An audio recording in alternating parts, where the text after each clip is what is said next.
Il ne reste que quelques minutes à ma vie. Tout au plus quelques heures, je sens que je faiblis. Mon frère est mort hier au milieu du désert. Je suis maintenant le dernier humain de la terre. On m'a décrit jadis quand j'étais un enfant ce qu'avait l'air le monde il y a très très longtemps, quand vivaient les parents de mon arrière-grand-père, qu'il tombait encore de la neige en hiver. En ces temps on vivait au rythme des saisons, et la fin des étés apportait la moisson. Une eau pure et limpide coulait dans les ruisseaux, où venaient s'abreuver chevreuils et orignaux. Moi je n'ai vu qu'une planète désolante, paysage lunaire et chaleur suffocante, et tous mes amis mourir par la soif ou la faim, comme tombent les mouches, jusqu'à ce qu'il n'y ait plus rien. Plus rien. Plus rien.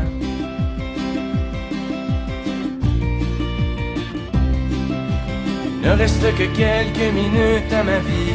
Au plus quelques heures, je sens que je faiblis. Mon frère est mort hier au milieu du désert. Je suis maintenant le dernier humain de la terre. Ça a commencé il y a plusieurs années, alors que mes ancêtres étaient obnubilés par des bouts de papier que l'on appelait argent, qui rendaient certains hommes vraiment riches et puissants. Ces nouveaux dieux ne reculant devant rien, étaient prêts à tout pour arriver à leur fin. Pour s'enrichir encore, ils ont rasé la terre, pollué l'air ambiant et tari les rivières. Et au bout de 100 ans, des gens se sont levés et les ont avertis qu'il fallait tout stopper. Mais ils n'ont pas compris cette sage prophétie. Ces hommes-là ne parlaient qu'en termes de profit. C'est des années plus tard qu'ils ont vu le non-sens. Dans la panique, on déclaré l'état d'urgence, quand tous les océans ont englouti les îles et que les inondations ont frappé les grandes villes. Et par la suite, pendant toute une décennie, ce fut les ouragans et puis les incendies, les tremblements de terre et la grande sécheresse. Partout sur les visages, on lisait la détresse. Les gens ont dû se battre contre les pandémies, décimés par millions par d'atroces maladies. Puis les autres sont morts par la soif ou la faim, comme tombent les mouches, jusqu'à ce qu'il n'y ait plus rien. Plus rien. Plus rien.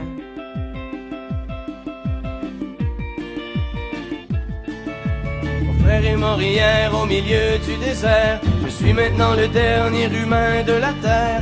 Au fond, l'intelligence qu'on nous avait donnée n'aura été qu'un beau cadeau empoisonné, car il ne reste que quelques minutes à la vie. Tout au plus quelques heures, je sens que je faiblis. Je ne peux plus marcher, j'ai peine à respirer. Adieu l'humanité, adieu l'humanité.